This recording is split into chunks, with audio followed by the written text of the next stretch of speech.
It was a 4th of July recently, and ended up at a small town to watch a parade.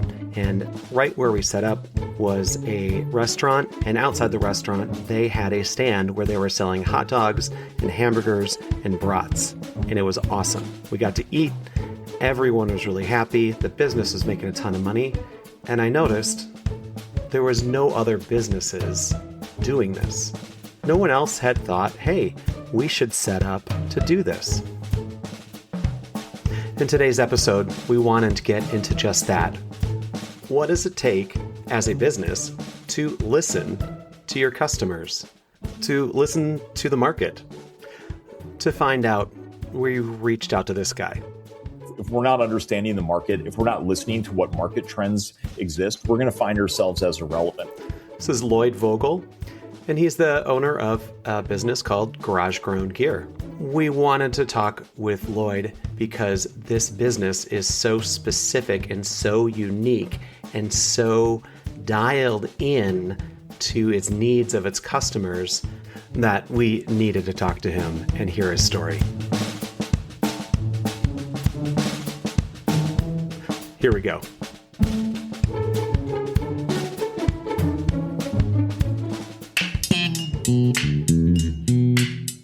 From conversations to the natural world to complete silence. So many of us focus on what's next rather than what is happening now. I'm Listening is a podcast that dissects the importance of listening.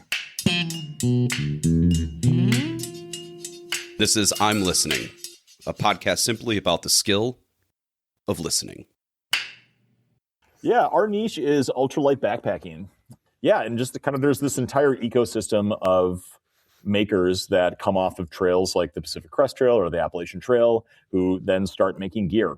And largely, up until about 5 to 10 years ago, all of those makers were kind of doing that in isolation, in kind of like small spaces. And within the last 5 to 10 years, a lot of those brands have kind of emerged into this really healthy ecosystem of hundreds of small brands that are really kind of just becoming what backpacking is.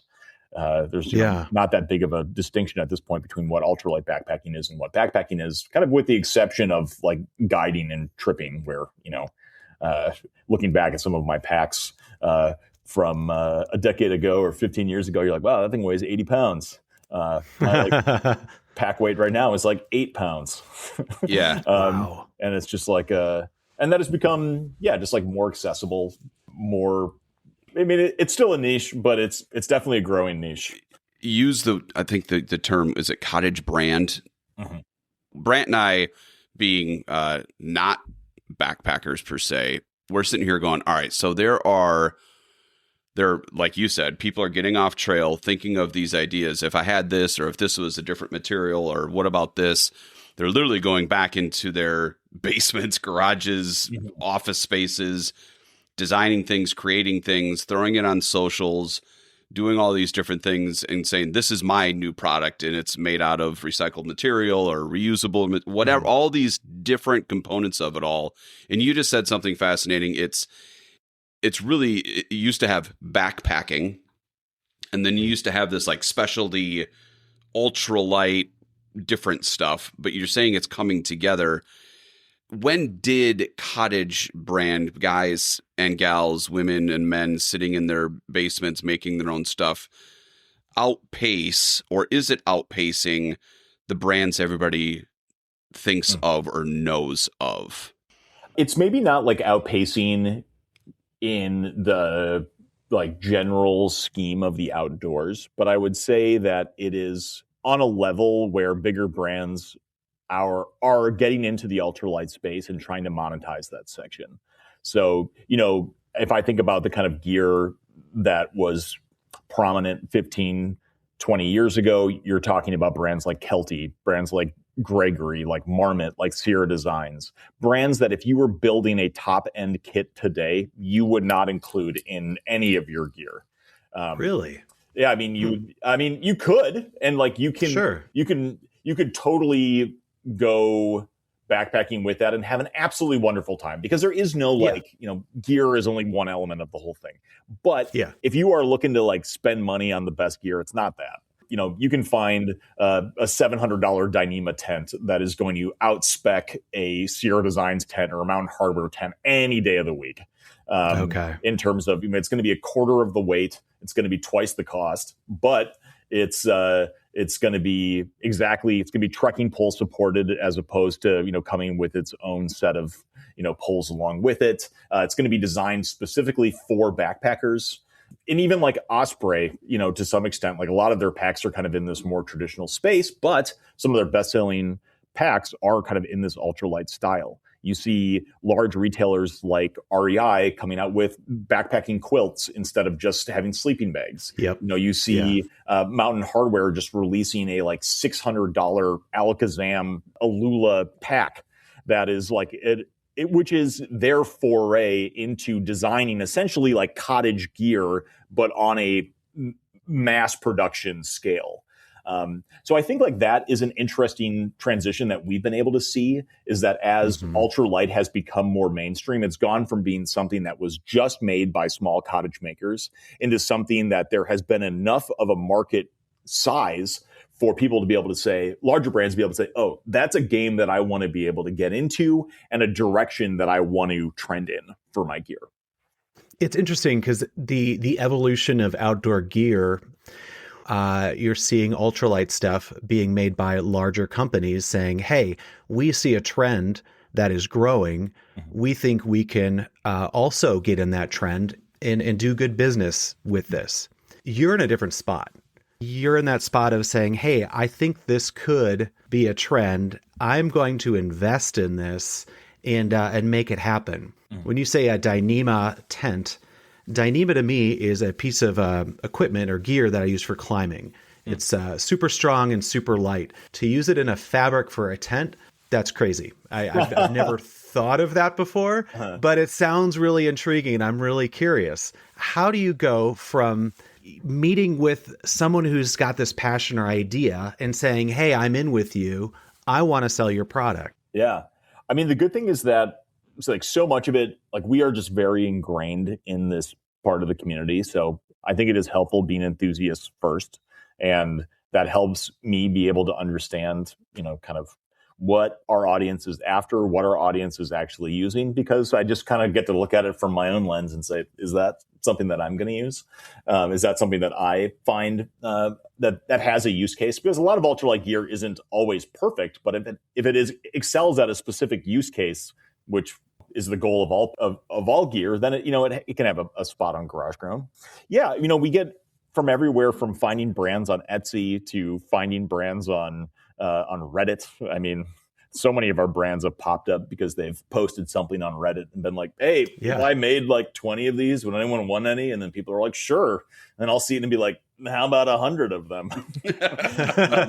And for us, it always starts with the product and with the sample. You can have a great brand, but if your product sucks, you've got nothing there. And if you've got a great product and you have no brand, which is the vast majority of the little brands that we work with, then that's something that we can work with. Like we can tell a compelling story. We can turn a brand that has no name recognition into one that has a little bit of name recognition.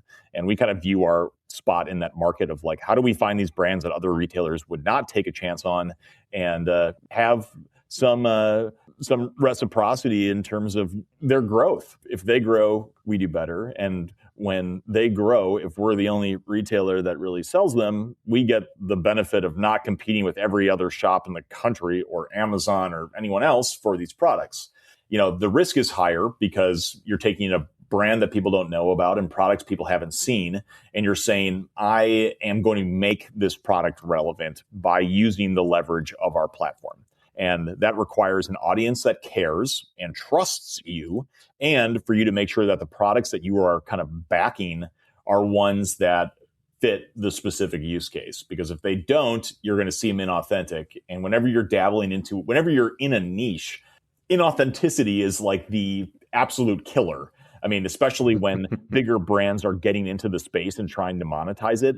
If people think that you're just trying to monetize the thing that they love, instead of being a part of the thing that they love, that is a problem. Especially when for us, like we are this is the thing that we love. So if we're coming across anything but incredibly authentic, we're kind of shooting ourselves in the foot. And as a small brand, like, you can't compete with big brands on efficiency or on just like operations in general, but you can on authenticity, on personalization, on things that do matter. And that won't mean that we're not going to be a $3.5 billion company like REI anytime soon. But there's honestly a lot of security in the niche that we also don't compete directly with the Scheels and the Cabela's of the world, and that is something in and of itself. Yeah, let's keep going with that a little bit, because I heard what I coined it myself, and you can call it the right thing, but like this early adopter market, and you were just talking about the authenticity of what's of that piece of it. You talked about the vetting of the equipment, the vetting of the cottage market, the person that's actually making this stuff, all of those things. And you talked about the risk involved with that and how you go through that process. Let's get into why this podcast exists. And it's all about the skill of listening. Can you go into what listening does and the different aspects of listening and how that plays a role as you go through this process in this kind of early adopter niche, smaller market type business? Yeah, I mean, I think it's pretty impossible to be able to learn without listening. And if you aren't able to learn about your audience or about your brand or be self-reflective about your own business, I think you're just going to fail. And we talk a lot internally about how our business needs to do right by three groups, and that's our customers, our brands, and ourselves. And if we do not do right by those three groups, we don't deserve to exist as a business. Like, if we have to exploit our employees to be able to have a profitable business, not worth it. If we have to exploit our brands to be able to give our customers a good experience, we're not doing that. Like, it's not an either or. And I think that's partially comes down to needing to be constantly willing to listen and constantly willing to learn. I ask myself very frequently, like, how do I look at GarageGrown with fresh eyes today? Like, what is there for me to be able to learn? I was thinking about this the other day because, kind of with our business, you just get lots of input and lots of feedback. And a lot of it is very positive, but you also get negative feedback. People who are annoyed by us starting to carry some brand, or some brand who gets annoyed that we carry a competing product from theirs. And, it's Sure. one of these things that, like, I think there is the ability especially when one hears negative feedback, just to say, like, no, like, I'm pissed off, I'm grumpy, just to put up barriers and walls to even hearing that. But I have really pushed myself over the last couple of years to say, okay, so maybe this is 99% bullshit, but is there 1% nugget here that is true? Is there a bit of this that actually resonates? And is the reason why I'm actually upset because I deep down know that there is a part of this They're right. is accurate, and I'm sensitive about it. Yeah. And I think That's usually what is, happens. It is. And I think, like, that is something that to me is that if I'm not open to listen, I am not open to change. And if you are not willing to change as a business owner, then you are going to be unsuccessful. The skills that I brought to the table initially with GarageGrown Gear were I was sending every customer service email, packing every box, sending every checkout. I was doing everything. And I do have that skill set. I can be a generalist. Part of that comes from, a background in wilderness tripping of, like, you kind of just have to do everything. And it doesn't have to be perfect, but you got to be able to make it happen. And, now, like, I don't do anything. I do podcasts and post to LinkedIn. I pack boxes once a week, but it's mostly just so I get to hang out with folks in the warehouse because I want to be able to cultivate those relationships and provide a sense of top-down unity in what we're doing. And I think, like, that comes from learning, and that comes from, listening to feedback on others, listening to myself, and realizing that, for me in GarageGrown, like, and I don't say this with an attempt at ego, but, like, I am GarageGrown's biggest asset. And so if I burn myself out, I am liable to either sell GarageGrown, shut down GarageGrown, do something that ultimately is not in GarageGrown Gear's best interest. So part of GarageGrown Gear's responsibility is to listen to the needs that I have to keep me connected to the business. And that is the case not just for myself, but for a lot of other people within the company. And I think that ability to be able to listen allows you to be able to understand what customers need, so you're not feeding them inauthentic products. Listen to customers to understand how they view Garage Grown and how you can stay attuned to that. Not always because you're going to be able to be everything to everyone. And I think that's an important thing, is like listening doesn't mean necessarily acting. Like just because I'm listening to what you're saying doesn't mean that I might dismiss it, but I have to listen to it to be able to even understand that. And I think that's the same with staff. Like we can't know if we're doing a good job with staff or not unless we're listening. And that doesn't mean that we're going to make all of their wildest dreams come true, but it does mean that if we combine listening with compassion, there is hopefully a good route there to being a good business. And I think that's similarly with brands. If we're not understanding the market, if we're not listening to what market trends exist, we're going to find ourselves as irrelevant. We're going to find ourselves with a business model that's disingenuous, that is disconnected from the things that people find us interested in. And I think largely you look at major retailers right now, like it's hard to not pick on REI right now, just with everything. A lot of union busting happening over there. They're slashing benefits. They're slashed experiences, and they kind of brought them back, but in a different way. There's just a lot of things that is clear that they do not understand their audience as well as they think they do. And they are disenfranchising a lot of people from an organization that a lot of people want to love. Like, I think if you ask people who shop at REI, like, do you want to like REI? They're like, yes, desperately. And then you ask them, do you like REI? And they're like, not as much as I wish I did. And like that is a really horrible space to be in when like the expectations for what you can be do not line up with reality. And like, yes, that will never be the case for everyone. But unless you are actively listening to what people want from you and expect from you, you're never going to find the best version of what your company is going to be.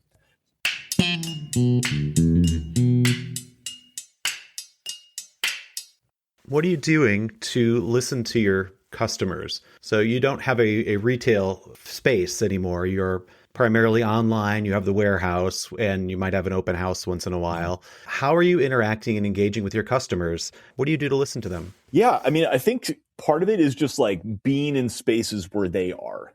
I pop onto a lot of other people's YouTube channels and do content with them. And so we get lots of feedback about Garage Grown gear just kind of through putting ourselves out there into these spaces. We launched our own social channel. Our YouTube videos, they don't like go crazy, but they get like 20 to 50,000 views, depending on kind of what the videos are. We engage in content on Reddit when things pop up. We engage with folks on social media. We run annual surveys when we store customer service feedback so that we know the types of pain points that customers are running into, because chances are, like, what is a pain point for a customer is also a pain point for our staff. Like, if there's an issue with a product, we want the brand to be able to know it. We want to know how to be able to service it. Like, it's very rarely just a customer problem.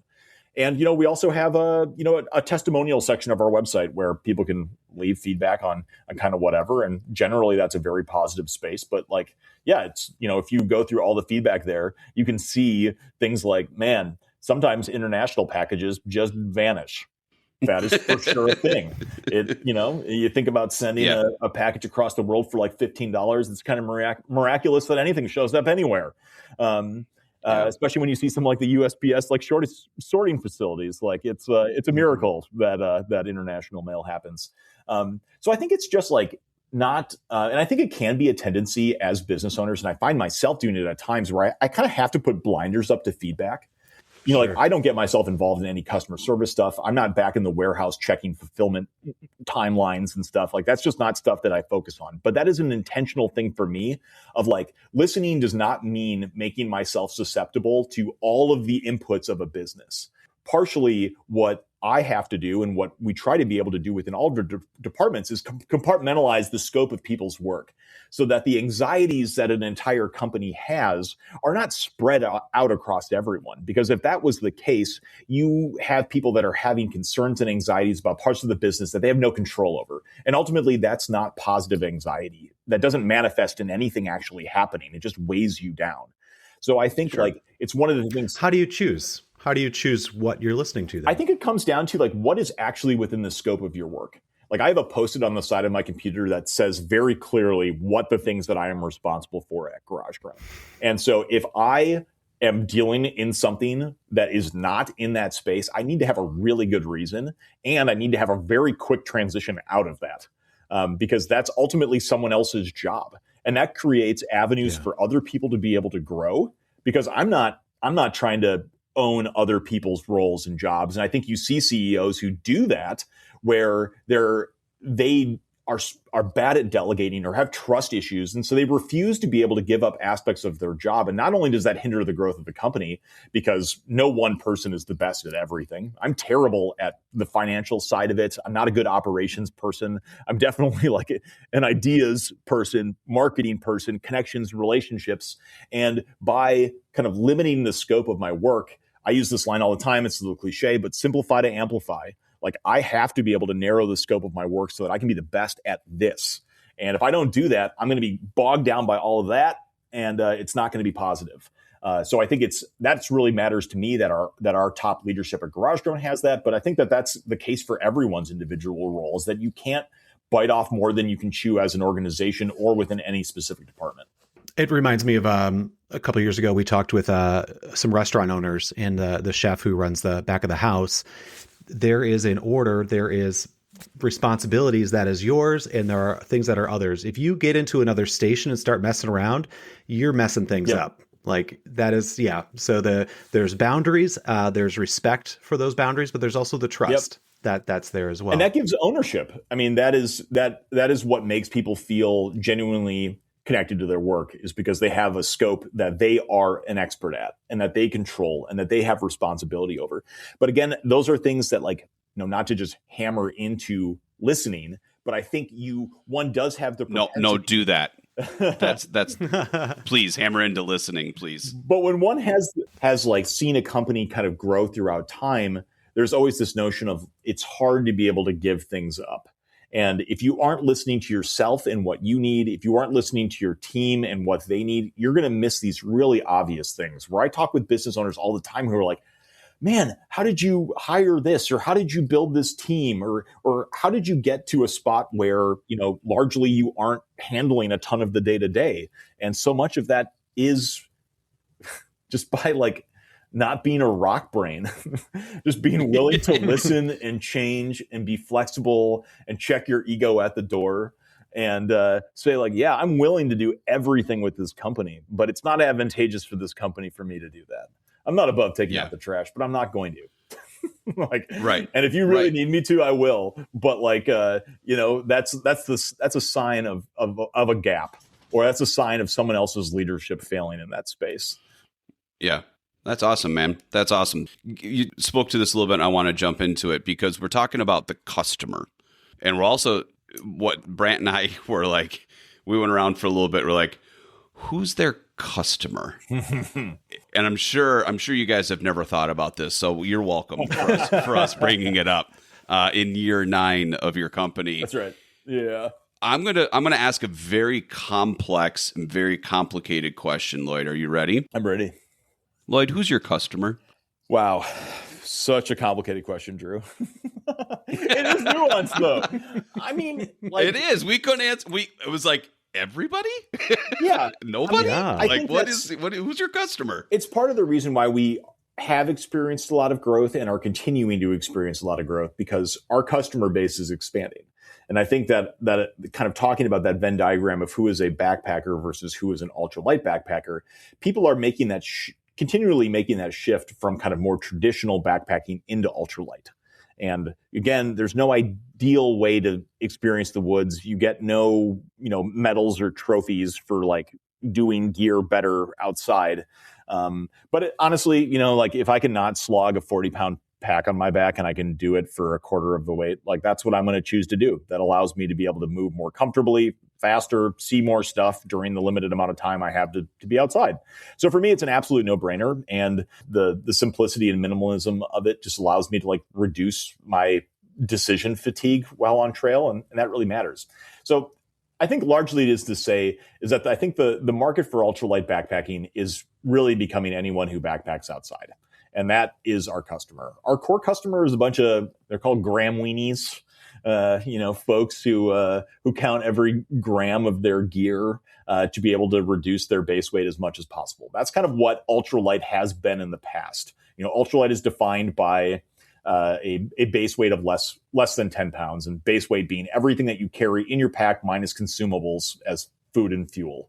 Oh, I remember these folks. It's it's like I'm gonna drill holes in my spoon or break my toothbrush in half, or like all these and they can get obsessed with it, right? In like, where can I cut efficiencies? And you're spending all this time in the backcountry where you're like, hey, I'm going to play with this. I'm going to try this out.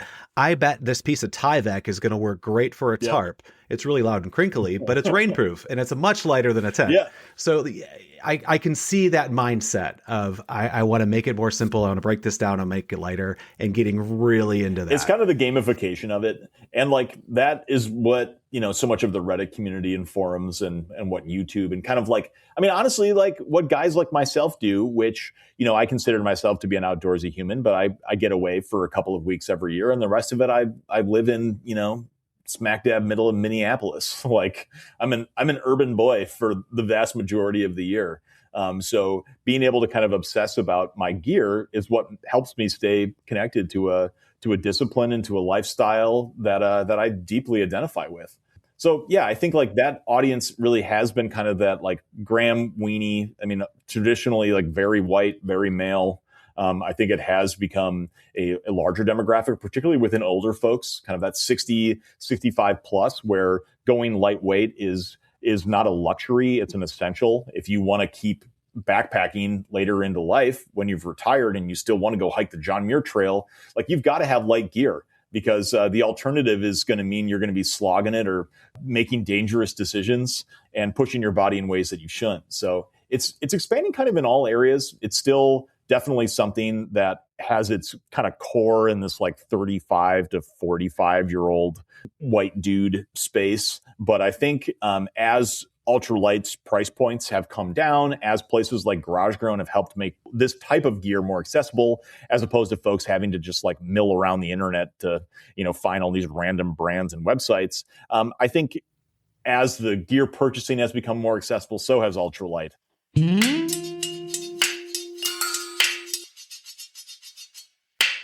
When you talk about the customer too, Brant and I went down this path. We saw on Instagram some collaborations with Knowles, National Outdoor Leader School, the other outfitters. What do partnerships, relationships, besides just the purchase online customer or the supporting the cottage brand individual working through stuff in their house?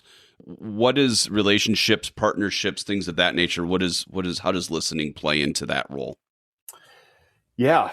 I mean, a lot of our partnerships come from are ones that we make with nonprofits. I mean, Knowles is a great example, but, we also partner with organizations like Save the Boundary Waters. We partner with organizations like the Superior Hiking Trail Association. We partner with organizations like Founded Outdoors, which is, basically like a small business alliance.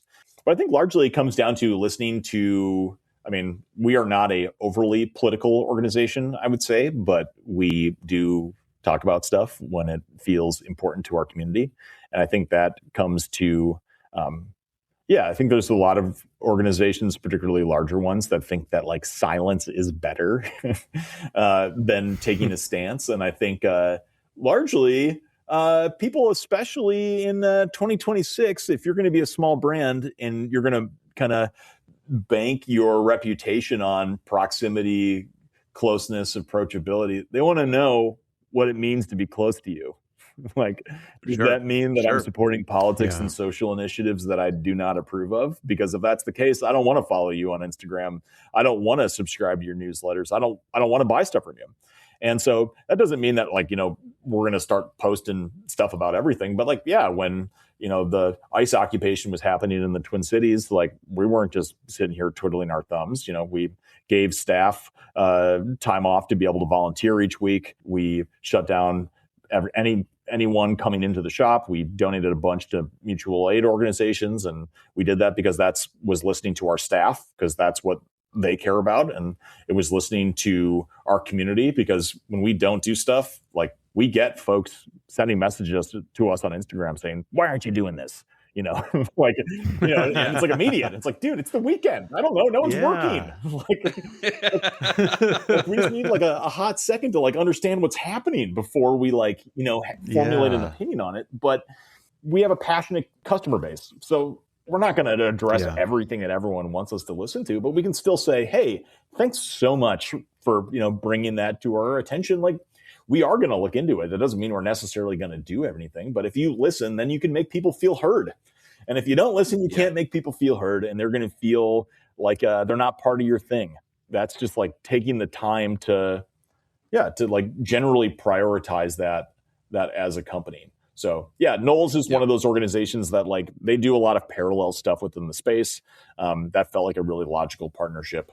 The other customer base I was thinking about was the businesses the gear that you're selling, that to be on your platform is, hey, this is a place where I can get my stuff out there. And it's that relationship with them that is also a customer base. It is. I mean, we have a buying team over here. We've got, almost 300 brands, I think. And all of those are relationships that have to be built and curated, and they all change over time.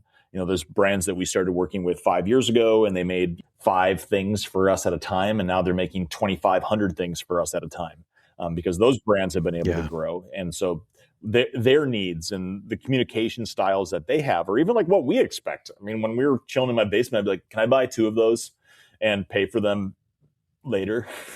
And to now, like, when we're taking on a new brand, it's like, okay, here's a 10-page onboarding document. You're going to, start off chatting with Ned. And then once you've chatted with Ned, you're going to chat with Maggie. And then we're going to introduce you to one of our buyers. And that's going to be your main point of contact.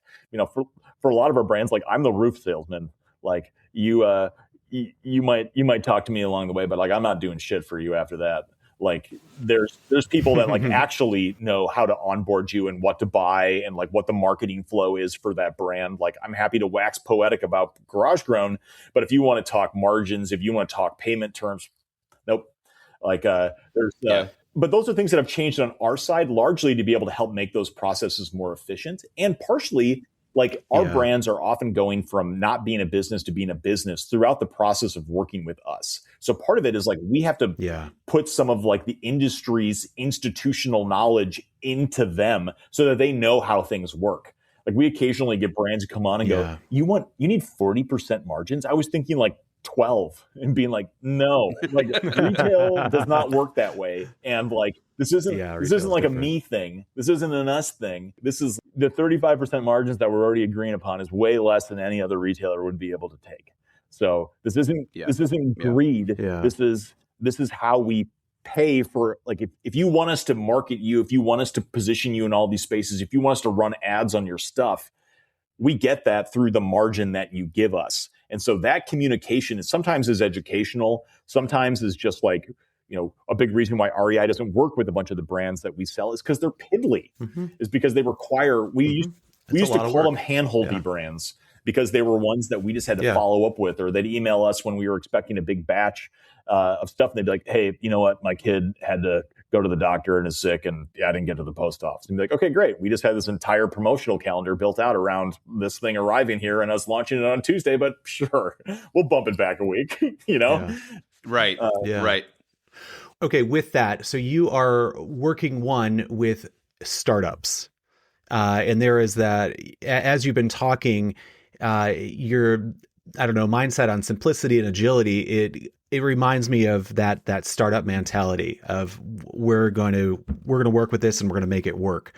So you've got this startup mentality that you're working with, and then you've also got backpackers. And again, going back to that piece on simplicity and just reliability, how does this fit, or how does this inform or feed into the culture of your business? Yeah, I think like small business, similarly to backpacking, there are a series of variables that you cannot control. You cannot control the weather. You cannot control necessarily what creeks are running. You can't control if there's down logs, wildlife. There's so many of these variables that you can't control. But what you can control is what you know and what you understand and what knowledge you bring to the table. And I'd say there are so many things within a small business running that, like, I can't control what happens to a package when it gets lost from USPS. I can't control when there are product defects that we have to be able to send back. But like part of it, and so much of business owning, is just like figuring out, like, how do you stay in the game long term? Like, how do you not let yourself get too high or too low? But and this is a big thing that we tell staff all the time of, if you expect perfection, I encourage you to change your expectations. And like, that is something that like always sticks with me. And another little one-liner that I like is just along the lines of, like, adversity in business is not an aberration. Like, shit going wrong is to be expected. If you freak out over things going wrong, you're freaking out over something that you should have anticipated.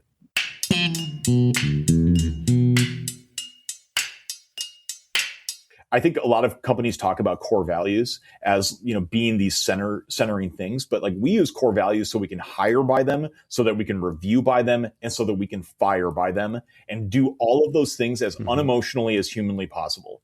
It's not me telling you that you aren't owning your work. You're not owning your work, and that's a core value, and that's been shown in X, Y, and Z evals that have all focused on the core values of what our organization is like. And so I think sometimes core values get looked into those as like, oh, that's kind of like a frilly dilly, whatever. And be like, no. That is like baseline organizational stuff that makes like everything else possible. Because again, removing that emotion from day-to-day decisions is the only way, I think, to be able to form a culture that isn't reactive, that isn't triggering, that doesn't feel like it's competitive within each other, that's not feeling like they're fighting. Like, you know, it would be easy for, you know, potentially the warehouse to be like, whoa, we just ran this big sale. Like, what the hell, marketing? Or what the hell, X, Y, and Z, who just like made my work harder. Sure. But, you know, we have folks, our office staff go back. They have times during the week where they go back and they pack boxes. And like, that's not a, like a, you know, that's like great. A fake, like, let's just do it. It's a company culture thing of like, you know, everyone eats at this. We have a lunchtime. Everyone eats then at the exact same time every day and in the same place, regardless That's of, great. I mean, I'm not in the office that much, but everyone else does. And, if you want to retain people, you need to have people's jobs feel good. And to be able to have people's jobs feel good, it needs to feel contained.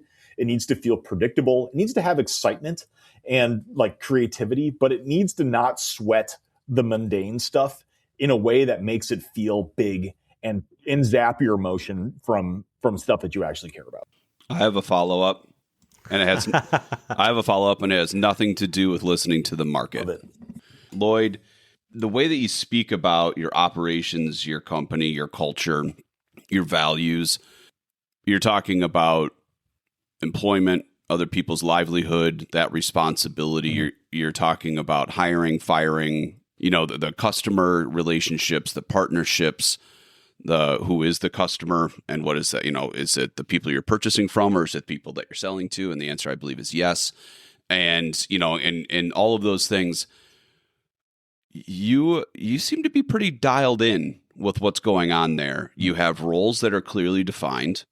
You have a mission and a purpose, a why that is defined. It seems like you have some vision, and this is turning into a two-part question. We'll start with part one in the present day. What got you to this point to be so dialed in with this? At 9 years old, you're pretty dialed in. These are conversations, just in my profession, these are conversations I have with people that have been doing this for 20 years, not 9. Here's the word that comes to mind. There's and don't take this the wrong way. There's a maturity to Garage Grown that I did not anticipate in your first decade. That I think that's unique. Hey, thanks, Drew. Can you speak to that a little bit? Yeah, I mean, I think so much of that comes to kind of that notion of looking at what you've got with fresh eyes. And that to me is like, as a leader, I have to check my ego at the door. There's nothing that I do that is sacred to me. You know, I'm under no illusion that I'm the person who is the best with finance. I'm not under any illusion that the buying sheet that I'm put together is going to be better than the person who does it now. And I think a huge part of that is not overly clinging to responsibilities in ways that expose your own weaknesses. There's a lot of things that I'm not good at. And my responsibility as a leader is to be able to identify where I need support and find good people to do those things. And so, I mean, this is like the most cliche thing in the world, but like you have to have good people. Like our COO, our chief operating officer, this dude Ned, whose desk I'm sitting at right now because he's working from home today, is like, great desk, great background, yeah. Ned. Good job. Yeah, buddy. my sofa is where I sit. That's my desk. Yes, that makes but sense. like Ned is someone who I hired him initially to pack boxes on the weekend. Started doing customer service. Had some like life transitions that happened, and he found his way to Garage Grown, and now he essentially runs all of the day-to-day of Garage Grown gear. And Ned is not someone who comes with like a resume that you'd look at and be like, yeah, he's going to be the chief operating officer of a small to medium sized organization. But this man is awesome, and the amount of time that him and I have spent making sure, like, we have this big thing that just says alignment on it, because so much of it is like, I don't even care if I'm right or wrong most of the time. Ned and I have to be in an alignment.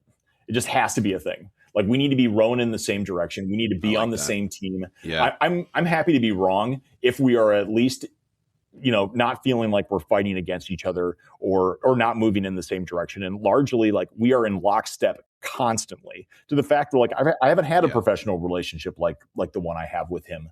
And when I talk to other CEOs and brand founders who are like, well, how did you get there? I'd be like, well, Ned invested a crap ton of time in getting to understand how each other work and appreciating the nuances of how each other work. Like, I know when Ned brings things to me, I know that he's going to handle me with care. I know that he's going to be sensitive to the things that I'm sensitive about, that he's going to push me in ways that are caring. Not that he's going to just be a yes man or shoot me low balls, but that he genuinely cares about who I am as a person. And that goes to our director of marketing, that goes to our director of accounting and finance. That's just like, there is trust that exists there because you spend time really figuring out how people work and how people click. And I think for me personally, I mean, that it has been a constant growth period. Like, again, going from packing boxes into basements to being a CEO who, like, largely what I deal with, 2% of the business at this point. And I'm largely just like a caricature or avatar for Garage Grown in the outdoor industry. That I have to be willing to be able to change. And a lot of, I think, owners and CEOs are not willing to change. They are very opinionated. Because they have willed this concept or this idea into place, and that required a certain kind of like unilateral, like, just dedication to a thing. And that is what it required for me for a while, but there became a period a couple of years ago where it was too big for me to be able to handle. And I could either start delegating and letting people in, or I could close it off and continue just to be the hub at absolutely everything. And honestly, that just, like, is not a way an organization works. My brother is a minister, and he says this to me, and I love this as an idea, is that, like, if a minister leaves and the congregation fails, that's a pretty shitty minister. Like, if it was just a cult of personality, the church wasn't healthy. You just had a cult of personality around a leader who propped this thing up. And that is something that, like, a good congregation and a good minister makes a community and a church that is so strong that regardless of who the minister is, the community is there. And I'm not saying that I want to make myself irrelevant or make Ned irrelevant, but it's the idea that we are stronger than just one thing. And I don't want to carry the responsibility. Drew, you brought this up earlier of, being responsible for people's livelihoods. Like, I don't want to be the person who's just like, man, everything is just on my shoulders. Like, ultimately, maybe it is on an existential level, but, like, largely the responsibility for the success or failure of Garage Grown Gear is not going to be on the compulsive whims of Lloyd Vogel. They're going to be on the hard work and dedication of a lot of people. and a lot of people who are willing to be able to ask questions. I think a lot of bad organizations focus on blame instead of responsibility. And like that to me is a huge thing. Like even when we're on the packing table and behind the scenes baseball, every order that gets picked, someone else packs it, they double check the order. If there's something wrong in it, they'll be like, hey, we're missing something. Not because we can blame, but so the person can learn what the mistake was. And maybe it's, they picked the wrong thing and they've been picking the wrong thing for a while. Who knows? But like no real mistake that happens within Garage Grown is ever with a desire to like blame. It's to uncover, It's to be able to see what you can learn from it. And so you don't make that same mistake again, but that requires trust.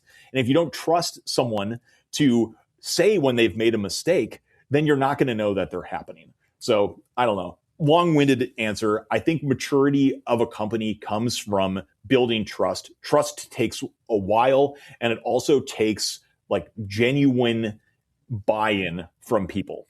And so I think we've been able to get there. And, a lot of that is retaining a team, having good leaders that get it and that also like support you. Like I have a team around me that gets it and really supports their team, but like they also really get me. And I think I have become an easier person to be able to work with, but I'm not without my own eccentricities. As an owner, I've surrounded myself with people that both get me and get the vision. And so that I'm not in some like caustic relationship constantly with the people who are supposed to be supporting my company. Awesome. If you're just tuning in, this is a masterclass with Lloyd Vogel. Yeah, we just transitioned from listening to coaching, and this is awesome. Welcome to our new podcast. Yeah. Part 2 is the future, and we've talked about kind of what led you to this point and kind of where you stand today. As you go into the future, what are you all talking about? What are you listening for? Who are you listening to? I'd imagine, strategic planning, 5-10-year visioning, things of that nature, maybe even beyond that, is definitely a part of the conversations, even around the board table, et cetera. You're in a pretty risky early adopter leading trend. Things will work and they also will not work market. How far out into the future can you plan? What does that look like? And what are you listening to in the market for your future work? I mean, constantly trends. I mean, I think that is something that at this point, I don't even really, it's like when you follow a sports team. I can tell you that the Milwaukee Bucks weren't good this year. I just know it. Are they going to be good next year? It might be okay. Barring some like major change, it's probably going to be another. And if I know the variables. I know if Giannis comes back, that means one thing. If he doesn't, it's a whole nother thing. If there's some trades, whatever. I understand the landscape, and I think that's very much the case with our little space. Is like it's exciting for me that the best-selling product of 2026 I might not even have heard of yet. It might not even have been designed yet. It lives in someone's brain that has not been, materialized into space. That happened last year. No idea that this water bottle was hitting the market, and then we sold, $300,000 worth of them last year. It was just like, all right, cool. That's our best-selling product. Didn't know it existed in January of 2025. And so I think that there is an excitement around a little bit. And you get sleep at night. You like fall asleep knowing you sleep at night knowing that the thing that might launch is in somebody's brain, and that turnaround time is not years but Drew, weeks. I sleep at night knowing that we have a really good business regardless of that, and that the thing that spurs very large growth are those intangibles that just always happen.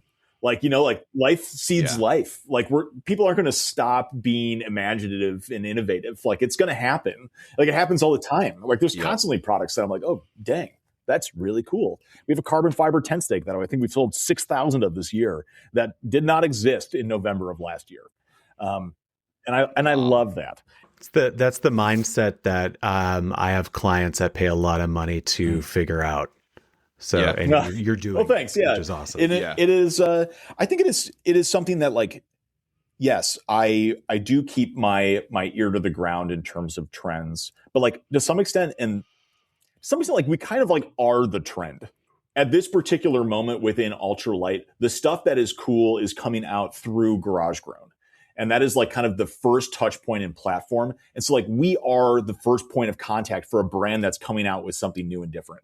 The Bear Vault, the new collapsible Bear Vault didn't do a collaborative launch with REI, even though it's in every REI in the country. They did a collaborative launch with GarageGrown. Cool. That surprised me. I was really happy about that. And I think, what the trend will be, it's going to be fabric innovation. It's going to be, it's probably going to be fabric innovation. That tends to be what most of the things are. Occasionally it's some like 3D printing is a whole new horizon of random stuff that just exploded upon the market within the last couple of years. But I think, when I look into the future, last year we added 54 new brands to GarageGrown gear. We are not going to add that many new brands this year, but it will still be, 30, 40 new companies that are added to our platform. And when I think about kind of what the growth potential of it is, and I've had this conversation a lot with our strategic planner because, people just have like profit is such a conversation. And I so internalize growth and profit as a byproduct.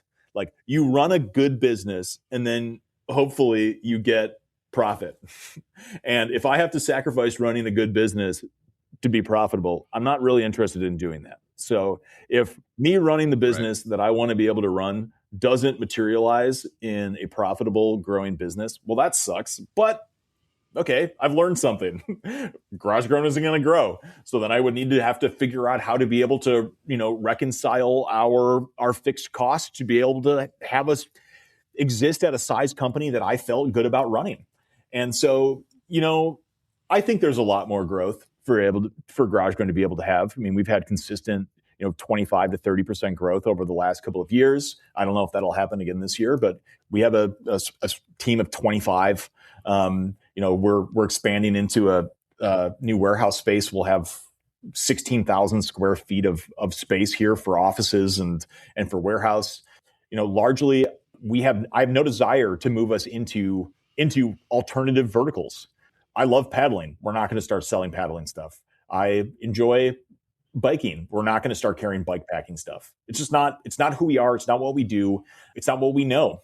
And so to some extent, like our growth and what the next couple of years are going to hold is going to be dependent on what types of new brands come in. One of the things that we're kind of dabbling is taking over some of the manufacturing for some of our brands. Some of our really small brands, as we've grown, they haven't grown at the same rate. So we've had a hard time being able to keep their products in stock. So we're helping those brands match with production partners. We pay for the purchased orders. We get the inventory sent directly to us, and we pay a licensing fee to our brands. Creative solutions like that, of like, as we continue to grow, how do we continue to be able to do the thing that we do best, which is work with small brands? And ultimately, there's plenty of examples in the space of brands that have gotten too big to deal with the piddliness of little companies. And as long as we are able to work with the smallest brands in the space, the most innovative brands in the space, I have a lot of confidence that no one's going to out GarageGrown. No one's going to come in underneath us and start working with smaller brands than us or more early stage. Like it's not possible. And to some extent, we need to ensure that our systems are built to be able to help those brands be able to do that. Because if we are not using our size and scale to be able to help small brands, then a smaller version of GarageGrown could come along and say, I'm going to provide better systems for those little brands. But like, no, we're using our size to be able to be champions for small brands. And as long as we're doing that, I think we'll continue to grow. Largely, like I think we have growth that is just sitting there in front of us. And I think our biggest challenge, and I think for a lot of scaling brands this is the case, is like we just need to make sure that we've got the infrastructure to be able to grow. We need to make sure that we are building on solid foundation. Like we've never had a down year. We've never had a year that's had less than 22% growth. Like we have been nothing but up. And partially that has just been because it hasn't come from VC funding. It hasn't been on the backs of one product. It hasn't been, it wasn't just like a COVID boom and bust type of cycle. Like we've taken steps forward because it's been incremental. I do think that there's a world where the cap on what GarageGrown or the ultralight space could be a $50 to $100 million idea. I have no idea. But if we can't operate as a good company, if we can't support small brands along that way, and we can't do right by the people that we're trying to do right by, I have no interest in doing any of that. Being the size company we are right now, employs people, gives people benefits, I think provides for me in ways that I feel healthy about. So if this is the end of it, we've done a good thing at this size of a company. And if growth means that we can continue doing a better job of what we do, then I'm all about growth.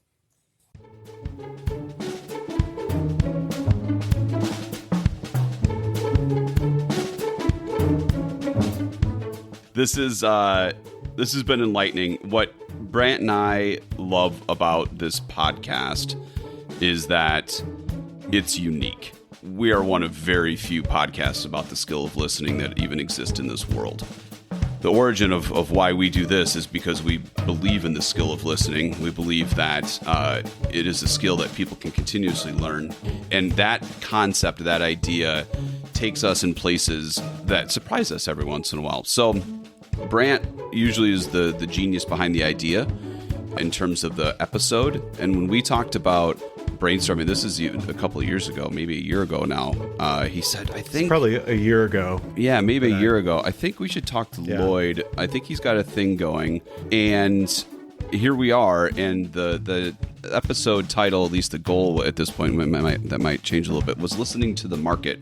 And I think it's still very relevant in terms of what you just described, how you operate. Listening is ingrained into what you guys are doing. And when people usually integrate listening into their worlds, it usually works out quite well. Mm-hmm. You stop listening to people, you stop listening to the market, your customers, your staff, that doesn't work out so hot. And you named a couple examples, whether they land in this podcast or otherwise, for the protection of us getting sued. But usually what happens is that, it doesn't work when you stop listening, or you only listen internally and you stop listening to your market. This has been highly educational, and I really appreciate you. We really appreciate you joining us today and talking through this. I'm always happy to, yap on about whatever question is thrown my way. Thank you for joining us today. Yeah, thank you, Lloyd. This has been great. Thanks, guys.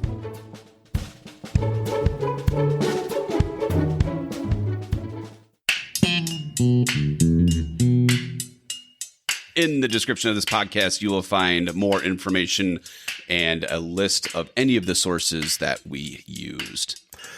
This podcast is created and produced by Drew Richmond and Brant Christofferson, editing by me, and the I'm Listening theme music by Drew.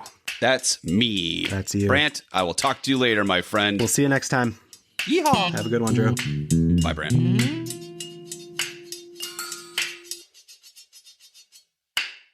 Now, we need to do a little YouTube thing. Oh, yeah. Hello, YouTubes. This is new.